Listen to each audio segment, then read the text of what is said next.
So hello everyone, welcome back to Rankers class 9 10 NNTSC channel. This is Kunal. तो lecture number 5 electricity का यार शुरू करते हैं और बिना किसी देर के बहुत इंपॉर्टेंट टॉपिक्स आज हम लोग करने वाले हैं। तो मेक श्योर पेन पेपर सब कुछ अच्छे से लेके बैठना और सबसे इंपॉर्टेंट कि ब्रेन आपको बहुत एक्टिव होना चाहिए। अगर आज की क्लास में अगर ब्रेन एक्टिव नहीं है तो बहुत कुछ मिस कर जाओगे, जो कि पेपर में डायरेक्ट यहीं से क्वेश्चंस आते हैं, आज के ही वीडियो लेक्चर से आएंगे। तो मेक श्योर कि इस चीज को अच्छे तरीके से समझो, हर एक कॉन्सेप्ट को अच्छे तरीके से समझो और उसको अप्लाई करना। जितने भी क्वेश्चंस मैं दूंगा आज, क्वेश्चन भी भर के करेंगे, आज भर के क्वेश्चन भी आपको प्रोवाइड करने वाला हूं। तो पूरे लेक्चर को एंजॉय करना, प्रेशर की तरह नहीं देखना, एंजॉय करके देखना है। ठीक है, लेक्चर नंबर 5 है, इसका सीधा सा मतलब है लेक्चर नंबर 4 तक चीजें हो चुकी हैं। 4 लेक्चर में बहुत कुछ आपको मैं सिखा चुका हूं, आज और भी कुछ सिखाऊंगा। ट्राई करना उन चीजों को सीखने की। ठीक है, आपका मेन फोकस सीखने पर होना चाहिए मेरे भाई। चलिए शुरू करते हैं। Before that I want to inform you all कि आपके पास एक और अपॉर्चुनिटी है, टेस्ट सीरीज अपना ज्वाइन कर सकते हो, या फिर आप सबसे पहला काम कि अपना ऐप डाउनलोड कर लो अभी तक अगर नहीं किए हो तो, क्योंकि वो बहुत जरूरी है। अभी आप लोगों की एनटीएससी की डेट्स वगैरह आएंगी तो इस पे रिलेटेड आपको कुछ इंपॉर्टेंट टेस्ट वगैरह भी मिलेंगे, मॉक टेस्ट मिलेंगे, बहुत सारी चीजें आपको मिलेंगी इस पे। ठीक है, और आपको पता है यार, जब भी एग्जाम पास आते हैं तो किसी भी आप टॉपर का इंटरव्यू देखें या फिर कोई भी इंपॉर्टेंट अगर कोई पर्सन है जो आपको गाइड करे, आपको मेंटर करे कि भाई ये चीजें आपको करनी है, वो चीजें करनी है, वो सब कुछ आपको पर्सनलाइज मेंटरशिप में मैं कर रहा हूँ और आपके भैया कर रहे होंगे। ठीक है, या फिर अगर आप मॉक टेस्ट देना चाहते हो, फील लेना चाहते हो कि एनटीएससी एग्जैक्ट कैसे क्वेश्चंस आपसे पूछता है, you can take a feel from our test series. ठीक है, तो दोनों चीजों के लिए आप ऐप डाउनलोड कर सकते हो, रैंकर्स एनटीएससी ऐप। आपको लिंक डिस्क्रिप्शन बॉक्स में मिल रहा होगा, तो फटाक से जाइए उसको डाउनलोड करिए। और पहले तो जितनी फ्री चीजें हैं, आप अगर लेक्चर के नोट्स को खोज रहे हो तो लेक्चर के नोट्स की पीडीएफ आपको वहीं पर मिल जाएगी। ठीक है, बहुत सारी चीजें वहां पर मिलेंगी फ्री में भी, ये सारी चीजें फ्री में मिलेंगी, तो इनको एटलीस्ट आप देखिए। अगर पेड अपॉर्चुनिटीज आप इनमें भी इंटरेस्टेड हैं तो इन दोनों को भी जरूर आप एक बार लुक करिएगा। चलिए स्टार्ट करते हैं। स्टार्ट करने से पहले आज मैं क्या क्या चीजें कराऊंगा एक ओवरव्यू आपको दे दे रहा हूं। सबसे पहले मैं बेसिकली स्टार्ट करूंगा इलेक्ट्रिकल इंस्ट्रूमेंट से। ठीक है, क्या क्या होते हैं इलेक्ट्रिकल इंस्ट्रूमेंट, बहुत डीप में आपको करवाऊंगा। ठीक है, इलेक्ट्रिकल इंस्ट्रूमेंट। फिर रजिस्टर्स के बारे में बताऊंगा। ठीक है, रजिस्टर्स के बारे में बताऊंगा, उनके कॉम्बिनेशन के बारे में बताऊंगा। ठीक है, बहुत इंपॉर्टेंट चीज है ये कॉम्बिनेशन ऑफ रेजिस्टेंस। ठीक है, इतनी चीजें आपको अच्छे तरीके से करवाऊंगा इस वीडियो में, और इससे भर के क्वेश्चंस आते हैं, बहुत क्वेश्चन आते हैं, और ये मोस्ट इंपॉर्टेंट टॉपिक अभी तक का मैं आपको बोल रहा हूं। और इतनी मैं गारंटी दे रहा हूं, इतनी एश्योरिटी आपको दे रहा हूं कि कॉम्बिनेशन के बेस मैं जेई लेवल तक के क्वेश्चंस आपसे करवाऊंगा, और आप करोगे भी, इतनी एश्योरेंस मैं आपको यहीं पर दे रहा हूं। लेकिन फॉर दैट आपको जो चीजें मैं बोल रहा हूं उतनी चीजें अच्छे से फॉलो करनी होंगी। ठीक है, are you ready? Comment box में बता दो कि भैया we are ready and we will do, है ना, and we will read all the concept with very focus, है ना, बहुत फोकस के साथ आप चीजें करोगे। चलो स्टार्ट करते हैं। तो कुछ क्वेश्चंस आपको दिए थे, आपकी सीरियसनेस यहीं से पता चल जाएगी। बिना आगे वीडियो बढ़े पहले कमेंट करो, आपकी सीरियसनेस में देख लो। Ohm's law is valid for, Ohm's law is valid for, बताइए। ठीक है, चलिए, तो Ohm's law is true for किसके लिए भाई? ऑप्शन देखिए, metallic conductor at low temperature, metallic conductor at high temperature, for electrolyte when current passes through them, for diode when current flows. तो देखो यहाँ ये चीज मैंने बताई तो थी नहीं, पिछले लेक्चर में बोलोगे आप भैया आपका सिंपल सा डाउट ही होगा, भैया आपने बताया नहीं लेकिन क्वेश्चन आपने दिया। तो यहां से भी एक छोटा सा कॉन्सेप्ट आपको बता रहा हूं कि ओम्स लॉ के बारे में बता दे रहा हूं पहले ही, कि ओम्स लॉ तभी वैलिड होगा जब टेम्परेचर क्या होगा हमारा, कांस्टेंट होगा। इस बात को पहले आप समझिएगा, और इस बात को समझने के लिए हम क्या करते हैं, थोड़ा सा फील लेते हैं। V is equal to I R. ठीक है, यही होता है हमारा Ohm's law. V is directly proportional to I। इसका मतलब V और I का जो रेशियो होता है वो क्या होता है भैया, कांस्टेंट होता है। Is it right? ठीक है, कांस्टेंट होता है, और किसके बराबर होता है, रेजिस्टेंस के बराबर होता है। मान लीजिए मैं अब क्या कर रहा हूं, टेम्परेचर चेंज कर रहा हूं, इस कंडक्टर में करंट फ्लो हो रहा है और इस कंडक्टर में आई फ्लो हो रहा है, और मैं टेम्परेचर को वेरी कर रहा हूं, कम ज्यादा कर रहा हूं। अब वी नो कि हम जैसे ही टेम्परेचर में चेंज लाएंगे रेजिस्टेंस में चेंज आएगा। क्यों चेंज आएगा? इलेक्ट्रॉन्स के पास क्या आएगी भैया, इसके इलेक्ट्रॉन्स के पास एनर्जी आएगी, मूव फास्ट मूव करेंगे और ये रेजिस्टेंस ज्यादा देंगे। बताया था मैंने, resistance is directly proportional to temperature. For metals, याद है कि भूल गए? अगर मेटल्स में हम सेम काम करेंगे तो सेम चीजें आएंगी। टेम्परेचर बढ़ाने से रेजिस्टेंस बढ़ेगा, और रेजिस्टेंस बढ़ाने से ये फिर जो कांस्टेंट वाली वैल्यू थी आर, जो कांस्टेंट थी, ये अब कांस्टेंट नहीं रहेगा, और जैसे ये वैल्यू कांस्टेंट नहीं रहेगा, वेरी करेगा, हमारा ओम्स लॉ इनवैलिड हो जाएगा। क्लियर बात? समझ में आ गई बात? चलिए बहुत बढ़िया। और दूसरी चीज, ये मेटेलिक कंडक्टर के लिए ही होता है, तो यहां से बात ये तो खत्म हो गई। ठीक है, मेटेलिक कंडक्टर के लिए high temperature, low temperature, basically favourable condition is our low temperature, ठीक है। फेवरेबल कंडीशन जो होती है वो लो टेम्परेचर ही होती है। I hope this is clear. Okay great. Now move to next question. Current passing through a resistor in current is 1 ampere, voltage across resistor is 10 ohm, ठीक है 10 volt. What is the value of current when voltage across this? तो हम क्या करते हैं, R बराबर V upon I करते हैं, ठीक है। यहाँ से रेजिस्टेंस की वैल्यू आ जाएगी, तो V कितना है 10 वोल्ट है, करंट है 1 एम्पियर, तो कितना आ गया 10 ओम आ गया रेजिस्टेंस अपना। नाउ करंट की वैल्यू हमें निकालनी है, V बाई R हो जाएगी, तो V कितना आप लगा रहे हैं 8 लगा रहे हैं, ये 10 लगा रहे हैं, तो कितना आ जाएगा 0.8 एम्पियर आ जाएगा। आई होप, चलिए बहुत बढ़िया, ऑप्शन नंबर ए। ग्रेट, समझ में आई बात। बस दोनों को सेम इक्वेशन दो बार लगानी थी, ठीक है। Firstly we have to find out the resistance, and resistance हमें पता है कि क्या है, कांस्टेंट वैल्यू है, तो ये तो चेंज करेगी नहीं। जब हम दूसरी बार भी सेम रजिस्टर यूज कर रहे होंगे तो उसकी रेजिस्टेंस की वैल्यू चेंज नहीं करेगी। For that we will find out the current. Great, चलिए आइए थर्ड क्वेश्चन पर। बहुत लोगों ने कमेंट नहीं किया था, ये चीज थोड़ी सी हर्ट करती है जब आप कमेंट नहीं करते हो आंसर्स, ठीक है। Ohmic resistance V I curve क्या होगा, V is directly proportional to I, तो वी नो दैट कि क्या होगा भैया, स्ट्रेट लाइन होगा, खत्म कहानी, ठीक है। चलिए आगे बढ़ते हैं। अ relay with 100 ohm resistance require 50 ampere for the operation when the current of voltage source देखो कोई भी एक इंस्ट्रूमेंट है, उसको चलने के लिए 50 एम्पियर करंट की जरूरत है, अगर उससे कम होगा तो वो नहीं चलेगा, ठीक, सिंपल बात। अगर 50 से कम है तो वो नहीं चलेगा। If I is less than 50 ampere, no operate, not operate करेगा, ये नॉट ऑपरेट करेगा। क्लियर, तो हम यहां से क्या करते हैं, करंट निकाल लेते हैं। 100 ओम रेजिस्टेंस है, 4 वोल्ट की बैटरी है, तो what will be current, V by R, V is 400 volt, ठीक है। आई होप यहाँ पर समथिंग मिस्टेक हो गई होगी, ये समथिंग मिस्टेक है यहाँ पे, ठीक है।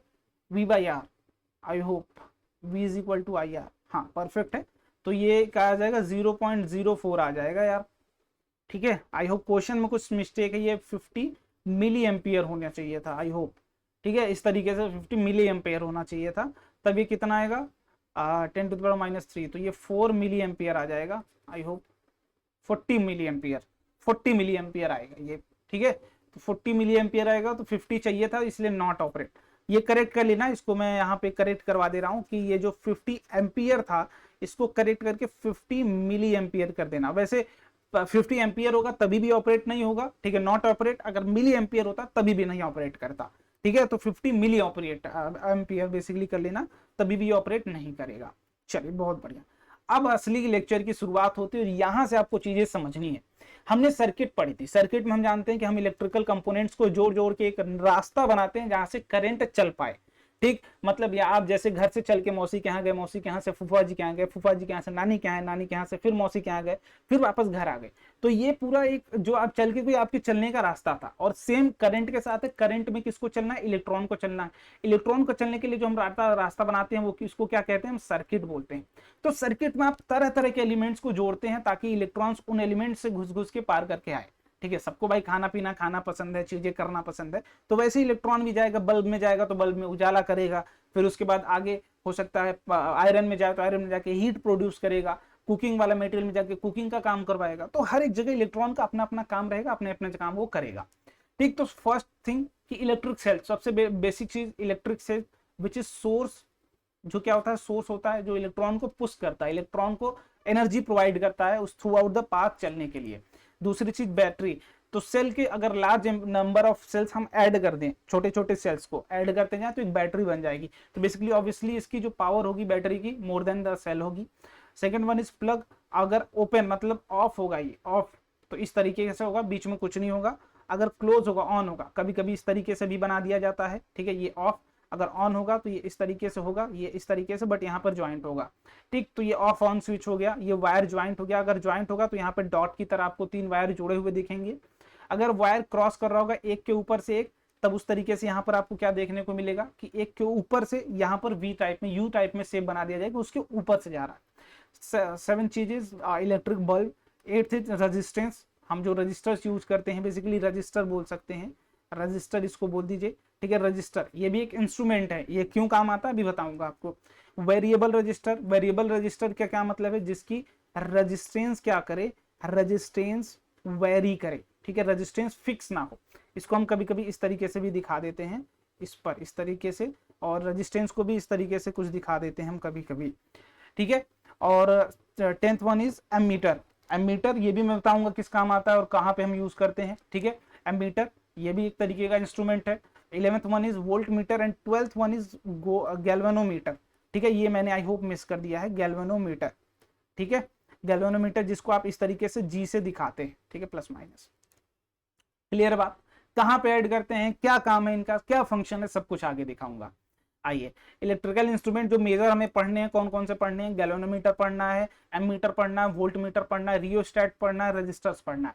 इतने इलेक्ट्रिकल इंस्ट्रूमेंट पढ़ने हैं जो हम क्या करते हैं, सर्किट में ऐड करते हैं तरह तरह के फंक्शंस करने के लिए, करंट को मेजर करने के लिए, करंट को दौड़ाने के लिए। ये मेजर फंक्शंस है हमारे, तो इनको समझते हैं क्या करते हैं। इलेक्ट्रिकल इंस्ट्रूमेंट में सबसे पहली चीज आती है गैल्वेनोमीटर। तो गैल्वेनोमीटर एक इलेक्ट्रिकल इंस्ट्रूमेंट है जो क्या करता है, मेजर करंट। पहली जो सबसे बेसिक चीज मैं बोलता हूँ कि मेजर करंट। जैसे आप अगर एक्सपेरिमेंट लैब वगैरह में जाओगे क्लास 12th में, तो आपको ये गैल्वेनोमीटर दिया जाएगा कि करंट मेजर करिए। तो गैल्वेनोमीटर का काम क्या है कि बहुत सेंसिटिव करंट मेजर करता है। ये माइक्रो एम्पियर मतलब 10⁻⁻6 एम्पियर की वैल्यू का भी करंट ये मेजर करता है, इतना छोटा 10⁻⁻6। तो गैल्वेनोमीटर बहुत छोटे करंट को भी सेंस कर लेता है। अगर किसी वायर में बहुत छोटा करंट आ रहा है, आप टच करके भी नहीं जान पाओगे, हो सकता है सेंस ना कर पाओ आप, लेकिन galvanometer very sensitive to current. कि छोटा सा भी गलती अगर करेगा ना, आपके घर में होते हैं कुछ लोग ना, छोटी सी भी गलती आप करो वो पकड़ लेते हैं।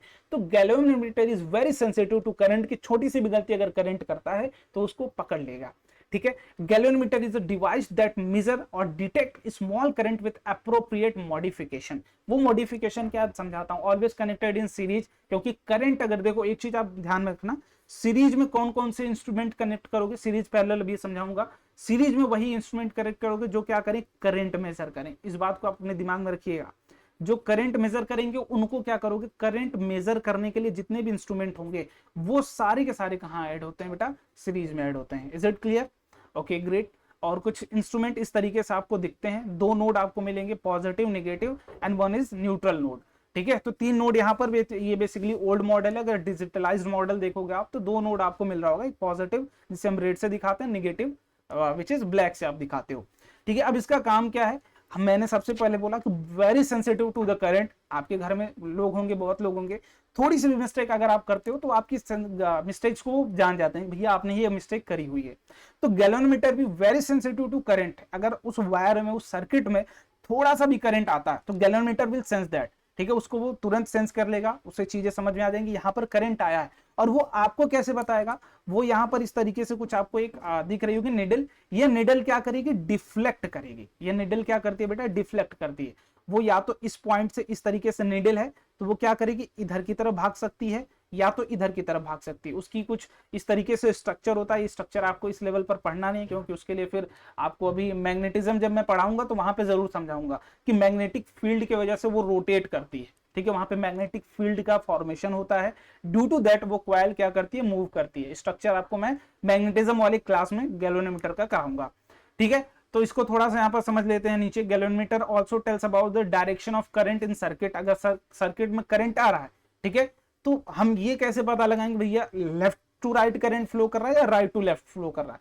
For that we will use galvanometer, ठीक है। अगर मान लीजिए सर्किट में, यहाँ पर मैंने एक सर्किट यहाँ पर बनाया हुआ है, इसमें करंट ये आई की डायरेक्शन है, ठीक है। और बीच में देखिए वायर के बीच में क्या कनेक्टेड है, गैल्वेनोमीटर, जिसे हम सीरीज कॉम्बिनेशन बोलते हैं, ठीक है। अभी पढ़ोगे आप, आगे मैं पढ़ा दूंगा सीरीज कॉम्बिनेशन, ठीक। अब देखिए करंट क्या हो रहा है, लेफ्ट टू राइट जा रहा है। तो इसकी जो ये डिफ्लेक्शन देखिए, नॉर्मल सिचुएशन है, ये यहाँ पर रहेगा जीरो पर। जीरो से कहा, ये राइट तरफ टुवर्ड्स राइट भाग रहा है। तो जिधर इसकी डिफ्लेक्शन होगी उधर डायरेक्शन ऑफ फ्लो होगा। जीरो से कहां पर गया, इधर की तरफ डिफ्लेक्ट हुआ, मतलब करंट ऑफ की डायरेक्शन किधर है, इधर है। अगर सेम सिचुएशन होता कि करंट की डायरेक्शन इधर भाग रही होती, देन ये वाला नीडल आपको कुछ इस तरीके से देखने को मिलता, यहां पर देखने को मिलता। व्हाट इट मींस कि left, right to left current की फ्लो की direction. Is it clear? Okay great. तो ये गैल्वेनोमीटर का फंक्शन समझ में आ गया, क्या काम करता है, वेरी सेंसिटिव टू करंट है, डायरेक्शन बता देता है, ठीक है। और माइक्रो एम्पियर तक के करंट्स को भी ये मेजर कर देता है। व्हाट इट मींस कि 10⁻⁻6 एम्पियर तक के भी करंट्स मेजर कर देता है, और आप इसको फील भी नहीं कर पाओगे ये जबकि मेजर कर देता है, ठीक है। बस इतने बेसिक क्वेश्चन ही आपसे इसमें से पूछे जाएंगे, इतना आपको आई होप क्लियर हो गया होगा, ठीक है। चलो आगे बढ़ते हैं। सेकेंड इंस्ट्रूमेंट एमीटर की बात कर लेते हैं। एमीटर, गैल्वेनोमीटर भी एक एमीटर है, ठीक है, जो आप पढ़ के आए हो गैल्वेनोमीटर, गैल्वेनोमीटर भी एमीटर, एमीटर का नाम पहले आया कहां से वो समझ लेते हैं।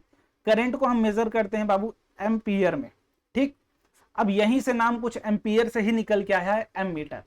एम कहां से, ए एम कटा है एम्पियर से, और मीटर का मतलब मेजरिंग डिवाइस, ठीक।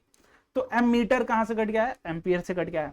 तो what is ammeter, ammeter is a device used to measure current in circuit that may be alternating और डायरेक्ट करंट, एसी हो या डीसी हो, दोनों करंट मेजर कर सकता है आपका एम मीटर, ठीक है। बेसिकली इलेक्ट्रिक करंट मेजर कर सकता है, इतनी बात आप दिमाग में रखें, ठीक है। और कुछ देखने में डिजिटलाइज इस तरीके से दिखेगा, जिस पर ए लिखा होगा एम मीटर होगा, जिस पर जी लिखा होगा गैल्वेनोमीटर होगा, जिस पर वी लिखा होगा वोल्ट मीटर होगा, ठीक है। क्लियर बात, डिजिटल एमीटर इस तरीके से आपको दिखेगा, यहाँ पर एक इनपुट होगा एक आउटपुट होगा, दोनों बातें हैं, एक से करंट आएगा एक से जाएगा, ठीक। और ये क्या करेंगे, करंट को आपको बताएंगे किसमें, एम्पियर में बताएंगे। क्लियर बात, इतनी बात क्लियर। ये बेसिकली डायरेक्शन को नहीं बताएंगे, इस बात को अपने दिमाग में रखिएगा। और जितने भी एमीटर होते हैं वो बहुत लो रेजिस्टेंस के होते हैं, ये क्यों होते हैं अगली स्लाइड में दिखा रहा हूं आपको, ठीक है। और जब भी कनेक्ट करोगे इनको सीरीज में कनेक्ट करोगे, और ये बात मैंने पहले भी बताई है कि जितने भी करंट के मेजरिंग डिवाइस होते हैं उनको हम कहां कनेक्ट करते हैं, करंट मेजरिंग डिवाइस हम उनको सीरीज में कनेक्ट करते हैं, ठीक है। इस बात को दिमाग में रखना, और वो भी मैं बताऊंगा क्यों, ठीक है। चलिए आगे आगे समझ लेते हैं थोड़ा सा। यहाँ पर जब मैं पैरेलल और सीरीज कॉम्बिनेशन पढ़ा दूंगा तब समझाऊंगा उसको, क्योंकि पैरेलल सीरीज अभी पढ़े नहीं हो फिर भी जान जाओ। मान लो एक वायर से करंट जा रहा है, ठीक, एक वायर से करंट जा रहा है। अगर मुझे एमीटर जोड़ना है तो यहाँ पर मैं एक चीज और भूल गया था, इसकी नोटेशन दिखाना गैल्वेनोमीटर की। इसकी नोटेशन हम सर्किट में कुछ इस तरीके से दिखाते हैं, जी बना के, ठीक है, जी बना के, यहाँ पॉजिटिव और निगेटिव।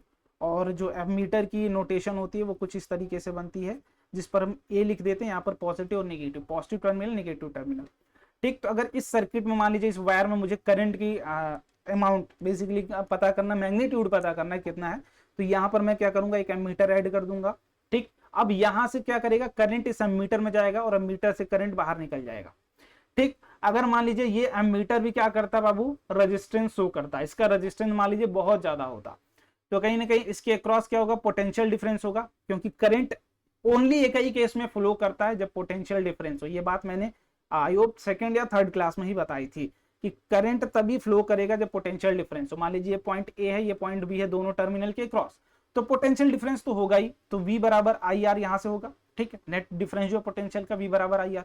अगर रेजिस्टेंस मान लीजिए बहुत ज्यादा होता तो क्या इसके क्रॉस करंट ड्रॉप हो जाता, बोलो। अगर रेजिस्टेंस बहुत ज्यादा होता तो क्या करंट ड्रॉप हो जाता, ऑब्वियसली कि अगर हम करंट को भाई बहुत ज्यादा कर दें तो रेजिस्टेंस को बहुत ज्यादा कर दें या फिर बहुत कम कर दें तो करंट के में वेरिएशन देखने को मिलेगा, करंट में क्या आ जाएगा, वेरिएशन आ जाएगा। सो दैट्स वाई हम क्या करते हैं, बहुत कम रखते हैं, ड्यू टू दैट हमारी जो एक्चुअल करंट है उसमें वेरिएशन ना आए। अगर रेजिस्टेंस बहुत ज्यादा होगा, ठीक है, तो हमारी करंट में डिक्रीमेंट आ जाएगा, ड्यू टू दैट जो एक्चुअल करंट ये आई यहां से आ रही होगी वो उसमें नहीं जाएगी, उसमें कुछ मान लीजिए I1 चली गई तो I1 will always be less than I, ठीक है। सो दैट्स वाई हम क्या करते हैं, एमीटर का रेजिस्टेंस बहुत लो रखते हैं, ठीक है। और सीरीज में क्यों कनेक्ट करते हैं, पहले पैरेलल सीरीज पढ़ लेते हैं फिर बताऊंगा। वोल्ट मीटर की बात कर लेते हैं, थर्ड इंस्ट्रूमेंट वोल्ट मीटर। देखो जितना मैं तेज चल रहा हूं उतना ही तेज चलना है, क्योंकि इसमें आपको क्वेश्चन में जब दिया जाएगा तो मैं बताऊंगा कैसे, ठीक है। बाकी जो ओवरऑल थ्योरी पार्ट है वो थोड़ा तेज ही बता रहा हूं मैं। A voltmeter is a device to measure the potential difference in circuit between two points. Clear है बात, किन्हीं भी दो पॉइंट्स के बीच में एक कनेक्ट किया जाएगा, दो पॉइंट के बीच में, और उन्हीं दोनों पॉइंट के बीच में आपको पोटेंशियल डिफरेंस पता लगाना होगा, तो वो ये बताएगा। तो यहाँ पे पोटेंशियल डिफरेंस इसको दिखाने का तरीका कुछ वोल्ट मीटर को V से रहेगा, और ये क्या करता है, बहुत हाई रेजिस्टेंस का होता है, क्यों होता है वो भी बता दिया जाएगा आपको, ठीक है। Will be connected in parallel to the circuit, ठीक है, ये भी बात क्लियर है। चलिए आगे बढ़ते हैं। देखने में कुछ इस तरीके से आपको बेटा दिखेगा, हमेशा इसको पैरेलल में लगाते हैं, क्यों, क्योंकि ये वोल्टेज मेजर करता है, और वोल्टेज जितनी भी डिवाइस मेजर करेंगे उनको आप पैरेलल कनेक्ट करोगे, पैरेलली कनेक्ट करोगे। इतनी बात आई होप आपके माइंड में आ गई होगी कि करंट मेजर करना है तो सीरीज कॉम्बिनेशन, वोल्टेज मेजर करना है तो parallel combination. Clear, okay great. अब आगे आ जाइए, वोल्टेज को थोड़ा समझ लेते हैं, क्यों ऐसा करते हैं। मान लीजिए ये कोई रेजिस्टेंस है, ठीक, इसके क्रॉस मान लीजिए हमने क्या किया, इसके ये टर्मिनल और इस टर्मिनल के बीच में पोटेंशियल डिफरेंस हमें पता लगाना है, VA माइनस VB। वाई, क्योंकि हमें पता है कि इस रेजिस्टेंस में करंट तभी जाएगा जब इसके बीच में पोटेंशियल डिफरेंस होगा, ऑब्वियसली कि अगर पोटेंशियल ड्रॉप नहीं होगा तो करंट क्यों जाएगा। तो पोटेंशियल ड्रॉप निकालने का एक ही मात्र तरीका हम कि उसके एंड के क्रॉस क्या कर दें, वोल्टमीटर लगा दें। ठीक, तो मान लो मैंने वोल्टमीटर लगाया यहाँ पे। अब करंट भाई यहां से चलता हुआ आया और यहां पर आके उसको दो रास्ते मिले, एक भाई ये वाला रास्ता मिला, एक ये वाला रास्ता मिला। ठीक, लेकिन हमारा काम क्या है कि भाई अगर इसके क्रॉस भी करंट चला जाता है तो कहीं ना कहीं इसमें करंट कम जाएगा, इसमें करंट कम जाएगा, इसमें, क्योंकि करंट तो यहां से आई चला था, कंजर्वेटिव है, यहां से आई चला था, ठीक है। और यहां पर जैसे इसमें आया और इसमें आया, तो भाई अगर दोनों रास्ते पर जाएगा तो करंट बढ़ जाएगा, तो हमारा रेजिस्टेंस क्या करेगा, कम करंट फील कर पाएगा, वहां पे करंट कम जाएगा। तो उसके लिए हम क्या करते हैं, इसका रेजिस्टेंस बहुत हाई रखते हैं, रेजिस्टेंस बहुत हाई रखते हैं। क्यों, क्योंकि R बराबर V, ठीक है, V बाई आई, अगर सॉरी इसको मैं थोड़ा सा यहां पर करेक्ट कर देता हूं, I बराबर V बाई R। अब रेजिस्टेंस जितना ज्यादा होगा करंट हमारा उतना ही क्या होगा, कम होगा। इनवर्सली प्रोपोर्शनल का रिलेशन है बाबू, तो जितना ज्यादा R उतना कम I, तो इसमें करंट आएगा ही नहीं, बहुत कम आएगा। सो टोटल करंट किस में जाएगा, इसमें जाएगा, क्योंकि इनका काम तो भैया पोटेंशियल मेजर करने का, पोटेंशियल डिफरेंस मेजर करने का बाबू, पोटेंशियल डिफरेंस। तो इनको क्या मतलब कि इसमें करंट आया ना आए, इनका काम तो पोटेंशियल डिफरेंस मेजर का, वो ये कर लेंगे। अगर इसमें करंट आने लगेगा तो भाई इनके पास जो करंट जाना था, जो हमारा काम था कि रेजिस्टेंस में करंट ले जाना, वो कम हो जाएगा। So we will do that कि हम क्या करें, पोटेंशियल को वेरी ना करने के लिए रेजिस्टेंस हमारा क्या करते हैं, बहुत हाई कर देते हैं वोल्टमीटर का। ठीक, क्यों पैरेलल कॉम्बिनेशन रखते हैं वो मैं बता दूंगा। पैरेलल ऑब्वियसली कि भाई दो एंड के क्रॉस आपको पता लगाना, तो हम क्या करेंगे, दोनों एंड के क्रॉस कनेक्ट करेंगे, तो ऑब्वियसली ये दोनों पैरेलल हो जाएंगे। अभी बता दूंगा आपको। रियोस्टेट्स ये क्या भैया, एक रजिस्टर है, ठीक है, रजिस्टर है जो क्या करता है, एक डिवाइस है जो कि किसके लिए लगाई जाती है, रेजिस्टेंस के लिए लगाई जाती है। ठीक, लेकिन इनका काम क्या है कि जो हमारा रजिस्टर, ये वेरिएबल रजिस्टर है। वेरिएबल का क्या मतलब कि ये अपनी रेजिस्टेंस को चेंज कर सकता है, रेजिस्टेंस को चेंज कर सकता है, या तो ये इंक्रीज कर सकता है या तो ये डिक्रीज कर सकता है, दो में से एक काम करेगा। ठीक, इसको आप मूव करोगे इधर उधर, ड्यू टू दैट उसकी रेजिस्टेंस चेंज होगी। तो यहां पर रख लेना, इसकी नोटेशन इस तरीके से होती है, दोनों तरीके से। ये क्या करता है, रेजिस्टेंस को चेंज करने का काम करता है रियोस्टेट्स, बस, इससे ज्यादा कुछ नहीं। और जब भी रियोस्टेट्स लगाओगे रेजिस्टेंस में चेंज आता रहेगा। रजिस्टर की बात कर लेते हैं, व्हाट आर द रजिस्टर्स। आपको कुछ नीचे दिख रहे होंगे, आप नंबर ऑफ सर्किट्स अगर आप घर पे देखते होंगे, टीवी वगैरह बनती है तो उसमें आपको ये रजिस्टर्स दिखते होंगे। इनका काम क्या है, अ passive electrical component with two terminals. इनके पास एक टर्मिनल ये होगा, एक टर्मिनल ये होगा, ए और बी दोनों एंड। इसका अगर इसकी बात करूं तो एक टर्मिनल यहाँ इसकी, एक टर्मिनल यहाँ इसका, तो दोनों के दो टर्मिनल होते हैं, that are used for the either limiting और रेगुलेटिंग। हम क्या करते हैं, लिमिट करने के लिए या फिर करंट को चेंज या करने के लिए, जैसा भी करना हो, करंट को बढ़ाना हो, घटाना हो, चेंज करना हो, जो भी चेंज करना हो। रजिस्टर यूज क्यों करते हैं, चेंज करंट, ठीक है, चेंज करंट, डिक्रीज इंक्रीज जो भी होगा वो हम तरह के तरीके का combination flow of electrical circuit. और ये कैसे करते हो, ये हम इसकी कॉम्बिनेशन को बदल के करते हैं, कॉम्बिनेशन को चेंज करके करते हैं। क्लियर बात। तो रजिस्टर समझ में आ गई। यहाँ पर ये आपको जो कलर दिख रहे हैं, इन कलर का भी बहुत मतलब है। इसके ऊपर जो लाइनिंग्स लिख दे रहे हैं, जो कलर दिख रहे हैं आपको, ये कलर कोडिंग होती है। जब आप 12th में जाएंगे तो ये कलर कोडिंग आप पढ़ोगे कि इसके ऊपर कलर कोडिंग क्या है। ठीक है, चलिए रजिस्टर समझ में आ गया। अब आइए इधर मेन चीज जो अभी आज के लेक्चर में समझनी है, मेन थिंग अभी तो स्टार्ट हुई है बेटा। आइए, resistance of the system of resistors. हम बेसिकली क्या करते हैं, resistance of the systems. Basically देखिए हम क्या करते हैं, रजिस्टर्स को तरह तरह के कॉम्बिनेशन में लगाते हैं ताकि वो ज्यादा या कम रेजिस्टेंस प्रोवाइड करे। ठीक, तरह तरह के कॉम्बिनेशन हम बनाते हैं ताकि वो अपनी रेजिस्टेंस वेरी करे, कभी कम दिखाए कभी ज्यादा दिखाए। तो वो तरह तरह के कॉम्बिनेशन होते हैं। मेजरली आप दो तरीके के पढ़ोगे। First one is series combination, and second one is parallel combination. ठीक है, ग्रेट, पैरेलल कॉम्बिनेशन। अब एक एक करके समझ लेते हैं भाई, दोनों क्या है, दोनों कब पैरेलल होगा, कब सीरीज होगा। और अगर यही आप दोनों आइडेंटिफाई कर लोगे तो जितने भी इक्विवेलेंस के क्वेश्चन आएंगे, नेट रेजिस्टेंस के क्वेश्चन आएंगे, वो आपसे अच्छे से होते जाएंगे। तो ध्यान से समझना, कब सीरीज होगा कब पैरेलल होगा, दोनों की कैटेगराइजेशन, दोनों की इनिशियल स्टार्ट पॉइंट और दोनों की बेसिक थिंग बहुत इंपॉर्टेंट है। ठीक है, तो सबसे पहले सीरीज की बात कर लेते हैं। Series combination, registers in series are when registers are joined together from one end to another and thus forming a series combination. अभी मैंने बताया रेजिस्टेंस को आपको इस तरीके से कुछ आप दिखाते हो, ठीक। दो रजिस्टर है आपके सामने, इन दोनों का मैं सीरीज कॉम्बिनेशन करके आपको दिखा रहा हूँ। अब इसके पास एक नोड ये होगा, एक टर्मिनल ए, एक टर्मिनल बी, ठीक। इसके पास एक टर्मिनल मान लीजिए सी होगा और एक टर्मिनल डी होगा, ठीक। अब मैं बोलूंगा ये दोनों क्या है, सीरीज कॉम्बिनेशन में। तो सीरीज कॉम्बिनेशन का क्या मतलब होगा कि इनका एक टर्मिनल, एक पहले रेजिस्टेंस का एक टर्मिनल कोई सा भी पिक करो और दूसरे वाले का एक टर्मिनल, इन दोनों को बस ज्वाइन कर दो। जब इस तरीके से होगा कि एंड टू एंड, मतलब सिर्फ एक एंड आपस में कनेक्टेड हो, जिन भी रेजिस्टेंस के बीच की बात कर रहा हूं, तो वो दोनों आपस में 3 हो 4 हो, वो क्या होंगे, सीरीज में होंगे। जब भी एंड टू एंड कनेक्शन होगा वो क्या होंगे, सीरीज में होंगे। एक एंड दूसरे के एंड से कनेक्टेड होगा, बाकी ये किसी और से भले कनेक्ट हो सकता है लेकिन इससे कनेक्ट नहीं होगा। अगर इससे कनेक्ट हुआ इसका मतलब ये सीरीज में नहीं है, ठीक है। सीरीज का मतलब सिर्फ एक टर्मिनल के क्रॉस दोस्ती हुई हो, जो फ्रेंडशिप हुई हो सिर्फ वन टर्मिनल के क्रॉस हुई हो। Is it clear? One terminal के क्रॉस समझ में आया? चलो यहाँ पर देख लो, अगर तरह तरह के कॉम्बिनेशन आपको मैं दे सकता हूँ, यहाँ पर इस तरीके से कॉम्बिनेशन भी मैं आपको दे सकता हूँ यहाँ पर, ठीक है। या फिर ये कॉम्बिनेशन ले लो, क्या ये सीरीज में है? देखो इनका एक टर्मिनल ये था, इनका एक टर्मिनल, दोनों एक जगह दोस्ती हुई है। इनका एक टर्मिनल ये था, इनका एक टर्मिनल, दोनों की दोस्ती यहाँ हुई है। तो बेसिकली तीनों आपस में क्या है बेटा, सीरीज में है। बस आपको स्ट्रक्चर बदल के दिया जा सकता है, तब आप परेशान हो जाओगे, ठीक है। तो सीरीज कॉम्बिनेशन समझ में आ गया। चलो आगे आओ। अब यहाँ पर भाई बात आती है कि आप सीरीज में कनेक्ट तो कर रहे हैं, लेकिन आपका काम क्यों, आप क्यों कनेक्शन कर रहे हो, ये कनेक्शन कर ही क्यों रहे हो? क्योंकि हमें रेजिस्टेंस को वेरी कराना है, रेजिस्टेंस को घटाना है, रेजिस्टेंस को बढ़ाना है, उसको वेरी कराना है। तो सीरीज में कैसे तरीके की वेरिएशन होती है? अगर मान लीजिए आपको 5-10 रजिस्टर्स दे दिए गए, आप अगर इंडिविजुअली लगाते हो तो सबका रेजिस्टेंस आपको अलग अलग मिलेगा, ठीक है। लेकिन अगर आप कंबाइंड फॉर्मेट में लगा रहे हो तो उसका रेजिस्टेंस कुछ और आएगा, ठीक है। तो हम अगर मान लो सीरीज में कनेक्टिविटी हम करते हैं तो what will B net resistance, तो वो कैसे आप निकालोगे, नेट रेजिस्टेंस इन सीरीज, ठीक है। वो कैसे आप फाइंड आउट करोगे, नेट रेजिस्टेंस इन सीरीज, तो वो देख लो फटाक से। पहले तो देखो कुछ स्ट्रक्चर इस तरीके का है, मान लीजिए यहाँ पर हमने V लगाया हुआ है, V पोटेंशियल का सोर्स है, R1 इनकी रेजिस्टेंस है, R2 इनकी रेजिस्टेंस है, R3।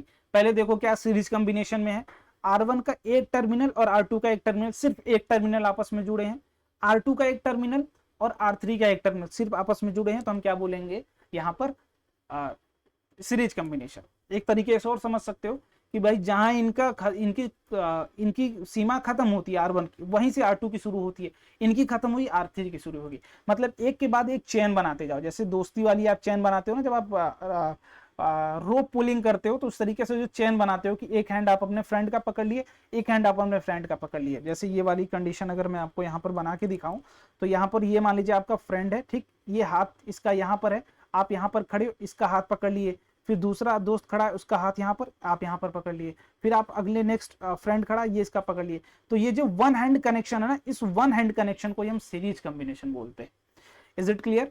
चलिए अब सर्किट देखिए क्या क्लोज है। पहले तो करंट तभी फ्लो करेगा बाबू जब सर्किट क्या हो, क्लोज्ड हो। बहुत छोटी छोटी चीजें हैं बट बहुत इंपॉर्टेंट। अगर बीच में कहीं भी स्विच लगा है और ऑफ ऑन है, अगर ये डॉट नहीं होता तो ये ऑफ होता, बट ये डॉट है, इसका मतलब ये ऑन है, इसका मतलब करंट इसमें फ्लो कर रहा होगा, आई इसमें जा रहा होगा। अब एक बात जो बहुत ज्यादा जरूरी है कि सीरीज में, सीरीज कॉम्बिनेशन जब भी होते हैं तो current through all registers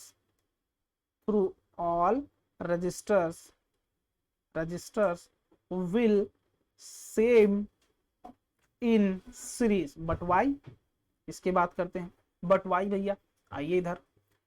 current को चलने के लिए क्या चाहिए, रास्ता चाहिए, ठीक। अब जितने रास्ते आप दोगे उतने पे वो बटेगा। अगर एक रास्ता भाई तो रास्ता है ही नहीं दूसरा, तो वो जाएगा कहां से? अगर मान लीजिए नंबर ऑफ वेज आप उसमें कनेक्ट कर देते हैं, नंबर ऑफ वायर्स कनेक्ट कर देते हैं, तो भाई करंट को ऑप्शन दे रहे हो आप कि आप इस रोड पे भी जा सकते हो, इस रोड पे भी जा सकते हो, इस रोड पे भी जा सकते हो। तो उसके लिए करंट है क्या, तो वो आप जानिए भाई, नंबर ऑफ इलेक्ट्रॉन्स वहां से फ्लो कर रहे हैं। तो मान लीजिए एक सिचुएशन क्रिएट करते हैं कि आर्मी वाले क्या करने जा रहे हैं भाई, कहीं पे जा रहे हैं फाइट करने या फिर कुछ करने जा रहे हैं, मान लो, ठीक है, कुछ करने जा रहे हैं। अब यहाँ पर वो गया, उनको रास्ते अगर मान लीजिए आगे जाके 3 रास्ते मिले, तो आर्मी का कैंप करने जा रहे हो भाई, है ना, 3 रास्ते मिले, 4 रास्ते मिले, तो यू हैव टू डू कि आप क्या करें, जितने भी रास्ते सब पर आपकी ऑपरेशन चलेगी, सब पर आप ऑपरेशन करोगे, है ना। सब पे भाई आपको चेक करना है कि कहीं उस पे तो टेररिस्ट नहीं है, उस पे तो नहीं है। तो मान लीजिए नंबर ऑफ, जैसे यहां से आप आ रहे हो, आपको यहाँ पर आके 3 रास्ते मिल गए, ठीक, तो अगर आप आर्मी वाले हो, यहां से आप चल के आए, इस पॉइंट पर आए, तो भाई आप तो जाओगे तीनों रास्तों पर, क्योंकि आपको तीनों रास्तों पर चेक करना ऑपरेशन कहां चल रही है। वैसे ही करंट का काम क्या है भाई, अगर मैंने इस पर मान लियो बल्ब लगा दिया है भाई, इस पर लगा दिया है, आयरन कर रहा हूं, इस पर मैं टीवी चला रहा हूं, तो ऐसा तो है नहीं कि करंट क्या करेगा, सिर्फ जाके बल्ब को जलाएगा। उसका काम है कि वो बल्ब को भी जलाए घर में, टीवी को भी चलाए और आयरन को भी काम करवाए। तो वो क्या करेगा, तीनों रास्तों पर इक्वली डिवाइड हो जाएगा। समझ में आई बात, समझ में आई। तो अगर आयरन को मतलब करंट को कम करना है तो उसके लिए रास्ता डिफरेंट होना चाहिए। बट अगर यहां पर देखें तो करंट को एक ही रास्ता ही मिल रहा है जाने के लिए, तो जितना R1 में जाएगा उतना ही R2 में जाएगा और उतना ही R3 में जाएगा। अब देखो, पहले तुम लोग की जो एक दिक्कत होती है, मान लीजिए यहां से रेजिस्टेंस ये R है, ठीक, मान लीजिए यहां से I करंट इंटर हुआ, तो कुछ लोगों की दिक्कत होती है कि भैया मान लीजिए अगर I बराबर 2 एम्पियर यहां से गया तो ये निकलता 1 एम्पियर है। ये वाली थोड़ी सी तुम्हारी डाउट मैं क्लियर कर देता हूं। मान लीजिए कहीं से भी करंट अगर 2 एम्पियर एंटर कर रहा है तो क्या उस रजिस्टर से करंट 1 एम्पियर अब बाहर आएगा? बोलो हाँ या ना, क्या ऐसा होगा? क्योंकि आप बोलोगे ना कि भैया यहां से आई गया, बीच में हो सकता है यहां पर डिक्रीज कर जाए, I2 चला जाए, यहां पर निकल के I3 हो जाए, तो भाई ये आपके मन में आना चाहिए ना कि रजिस्टर से। लेकिन बेटा एक बात समझिए कि आप बाजार से, आप यहाँ रजिस्टेंस मैंने समझाया था जब, कि भाई यहां से आप एंटर ले रहे हो I, तो बाजार में आप ही घुस रहे हो, ये आप ही भाई मोटरसाइकिल से जा रहे हो, तो बाजार से निकलो भी तो आप ही। रजिस्टेंस का काम क्या, आपको जो बाजार में दिक्कत प्रोवाइड करे, जो आपको जो अपोजिशन प्रोवाइड करेगा, है ना, जो आपको परेशानियां देगा, वो बीच में डिफिकल्टीज फेस कराएगा, वो है रेजिस्टेंस। लेकिन आपको कम नहीं करेगा, ऐसा नहीं कि आप कम गए आधा गए, भाई जितने आप गए हो अंदर उतने ही बाहर निकलोगे।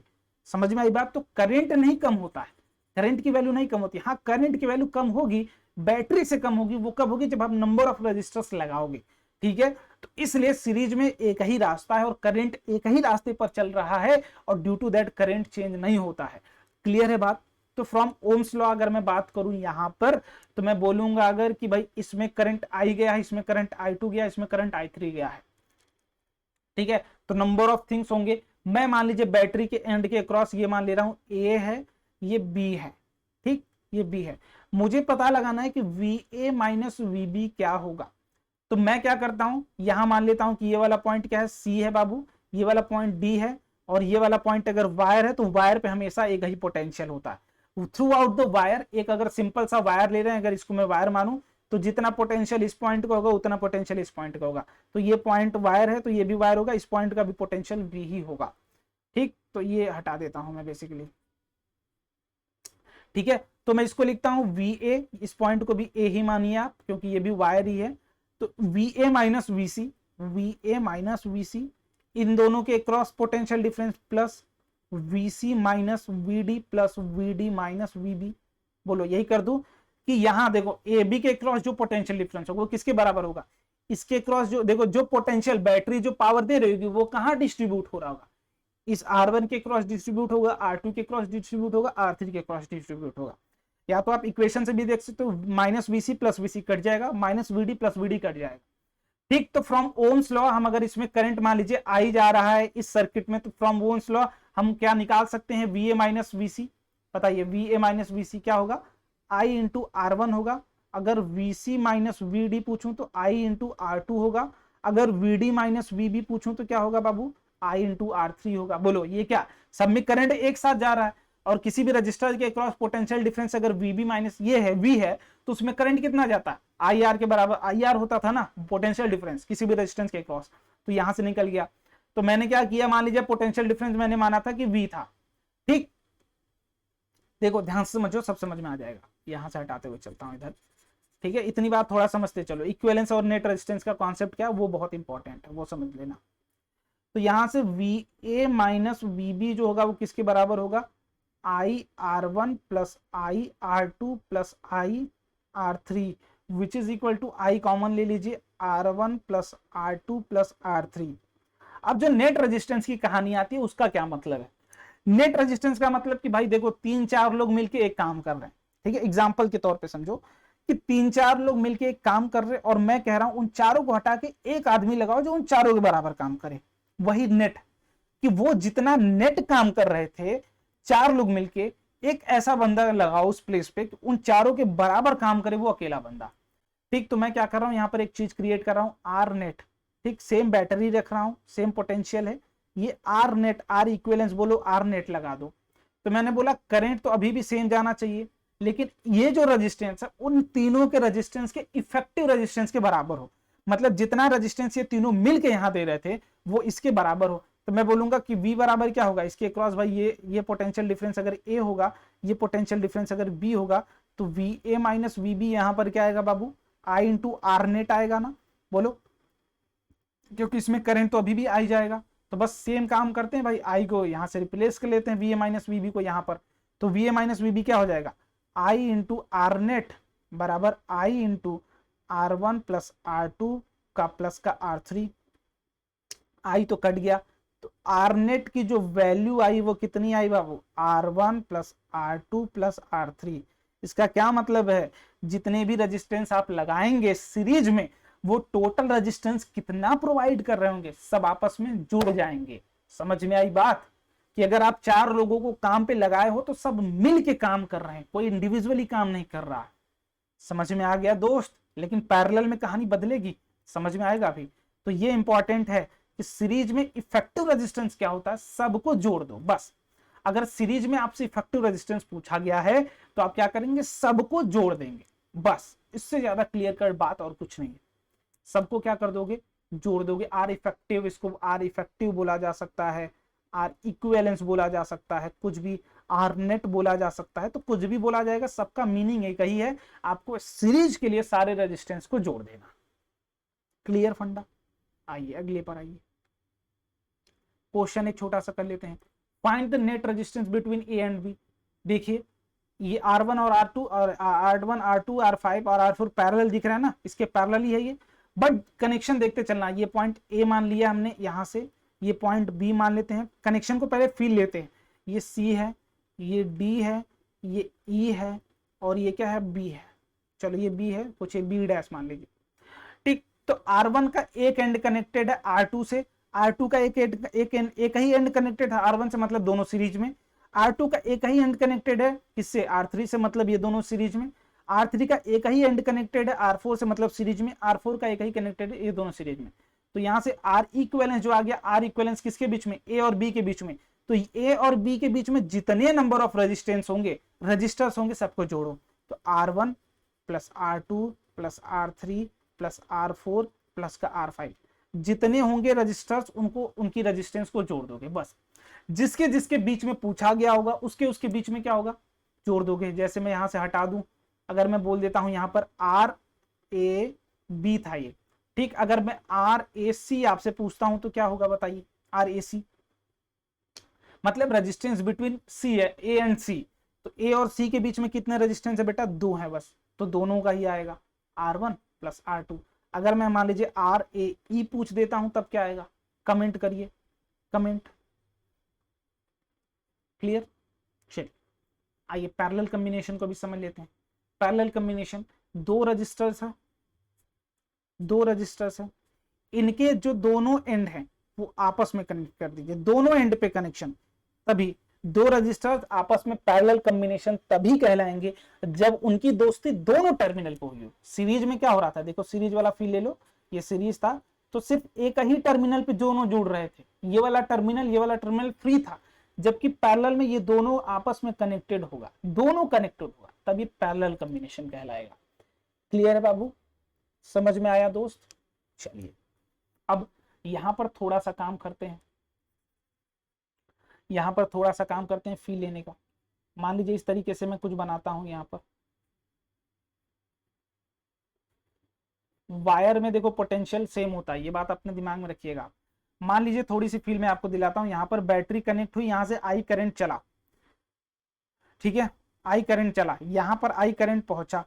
अब यहां पर पहुंचते इसको दो रास्ता मिला, एक तो ये मिला जो कि R1 है, ये तो एक तो ये R2 है। अब जाना उसको दोनों जगह वो मैंने बता दिया है, क्योंकि हो सकता है यहाँ मैं बल्ब लगा दूं, यहाँ हो सकता है टीवी चला रहा हूं, तो ऐसा नहीं कि बल्ब जला देगा टीवी नहीं चलाएगा, ये तो उसको करना नहीं, चलाना उसको दोनों है। तो जाएगा दोनों रास्तों पर, कहीं कम जाएगा कहीं ज्यादा जाएगा, वो डिपेंड करेगा रजिस्टर पर।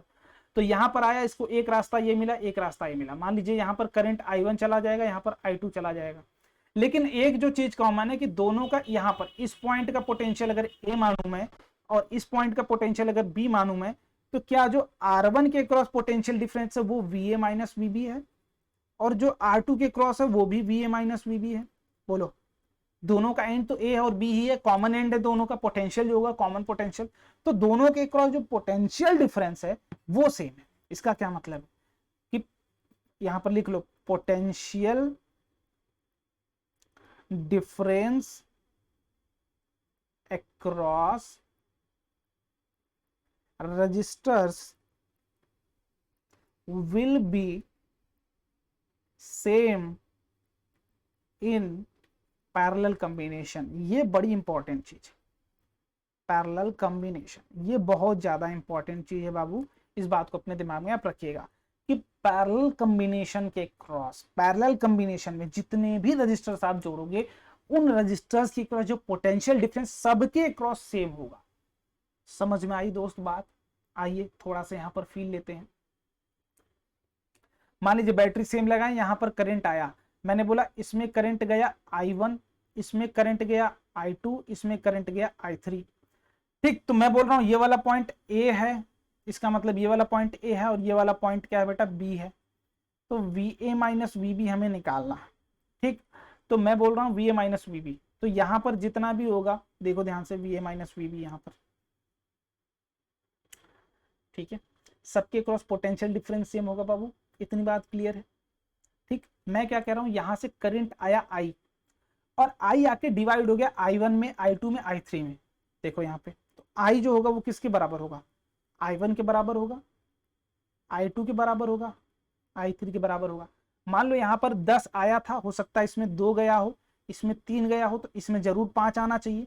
ये बात तो मानोगे ना इस बात को कि 2 उसमें गया तो 2 3 उसमें गया तो 5 इसमें जरूर आएगा, क्योंकि 10 था भैया, टोटल 10 होना ही चाहिए। ये बात आपको क्लियर हो गई होगी आई होप बेटा, बताइएगा। ये I2 है, ठीक है, I2 क्लियर है बात? तो नेट जो I था वो डिवाइड हो गया।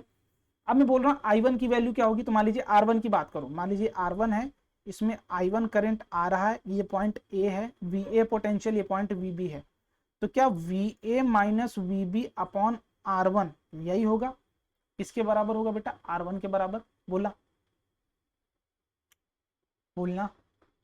अगर मैं VA माइनस VB को मान लेता हूं VA माइनस VB को मान लेता हूं V, बोलो, क्योंकि सेम पोटेंशियल डिफरेंस होगा ना, VA माइनस VB, मैंने बैटरी V पोटेंशियल के लगाई है, ठीक, तो V होगा। तो जो करंट होगा I1 की वैल्यू जो होगी, I1 की वो क्या होगी, V बाई R1 होगी, और I2 की क्या होगी, V बाई R2 होगी, I3 की क्या होगी, V बाई R3 होगी। तो यहां लिख दो I बराबर क्या होगा, V by R1 plus V by R2 plus V by R3। अब मैं बोल रहा हूं दूसरी सर्किट में यहां बनाता हूं, जो उन सबको हटा के मैं एक रजिस्टर लगा रहा हूं, फिर से R नेट निकालना है मुझे। मैं बोल रहा हूं यहां से V पोटेंशियल लगाया हूं, यहां से I करंट चला, तो यहां से जो I होगा वो किसके बराबर होगा, V बाई R नेट के बराबर होगा। बोलना, तो I को रिप्लेस कर देता हूं, यहां पर मैं I को रिप्लेस कर देता हूं फटाक से। I को रिप्लेस करके क्या लिखता हूं, V by R net is equal to V by R1 plus V by R2 plus V by R3। तो V कट जाएगा, कॉमन हो जाएगा, तो R1 बाई R नेट की जो वैल्यू आ गई मेरे भाई वो क्या आ गई, 1 by R1 plus 1 by R2 plus 1 by R3। तो जब भी इक्विवेलेंस पैरेलल में निकालना होगा तो हमेशा वो 1 अपॉन के टर्म में आएगा। देखो 4 रेजिस्टेंस 5 रेजिस्टेंस लगाओ, नेट जो आएगा वो 1 बाई R नेट के ही फॉर्म में आएगा, ठीक, ये इसके फॉर्म में आएगा। और फिर क्या करना, जितने भी रेजिस्टेंस है उसका रेसिप्रोकल करके जोड़ते जाओ, बस इतना तुम्हें करना नेट रेजिस्टेंस निकालने के लिए, ठीक है। ये पैरेलल की बात कर लेना, इतनी बात जरूर कर लेना बाबू, और यही चीज बहुत इंपॉर्टेंट, ठीक है। बहुत क्वेश्चन करवाऊंगा इसके ऊपर, हर एक तरीके के एन रजिस्टर सब कुछ करवाऊंगा, तुम उसके लिए परेशान मत हो, ठीक है। कहानी इतनी क्लियर हो तो बताओ, इतनी कहानी क्लियर हो तो बताओ। चलो एक क्वेश्चन करो, ठीक है।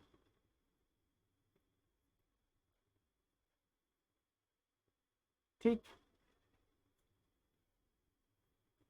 यहाँ ये पॉइंट ए है, ये पॉइंट बी है, तो आर ए बी आपको बताना है क्या होगा, नेट। ठीक, मान लीजिए 2 ओम है, ये 2 ओम है और ये 1 ओम है। चलिए करिए फटाक से, पहले करके आंसर करिए, फिर सॉल्यूशन की तरफ आइएगा दोस्त मेरे।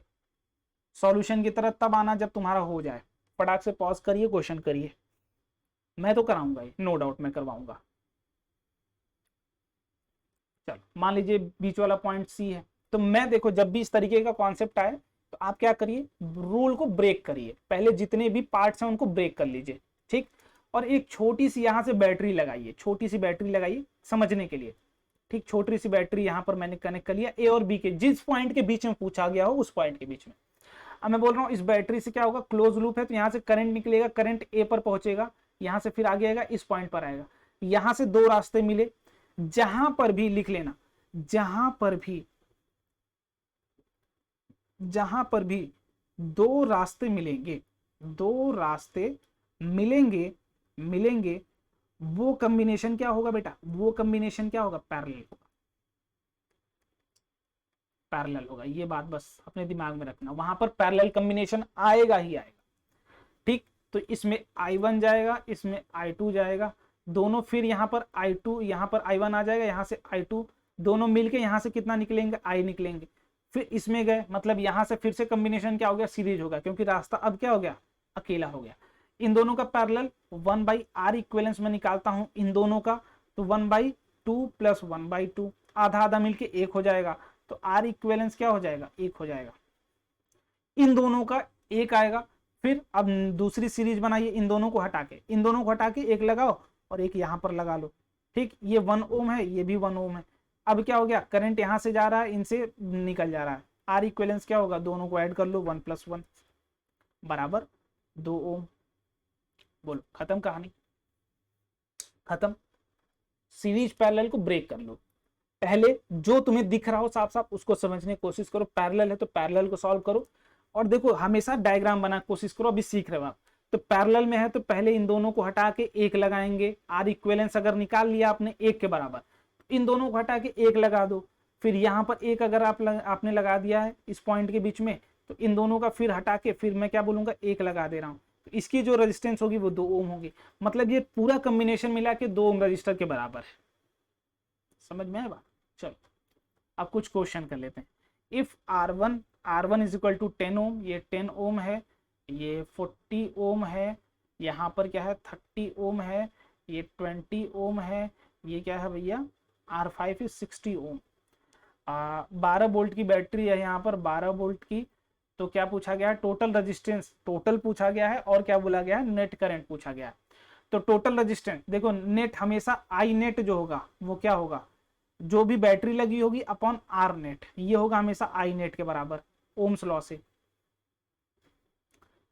ठीक है। बैटरी का वोल्टेज तो आप चेंज नहीं कर सकते, करंट चेंज हो सकता है और रेजिस्टेंस चेंज हो सकता है, ठीक है, क्योंकि रजिस्टर्स लगाने का मतलब ये कि हम नेट रेजिस्टेंस चेंज कर रहे हैं, ठीक।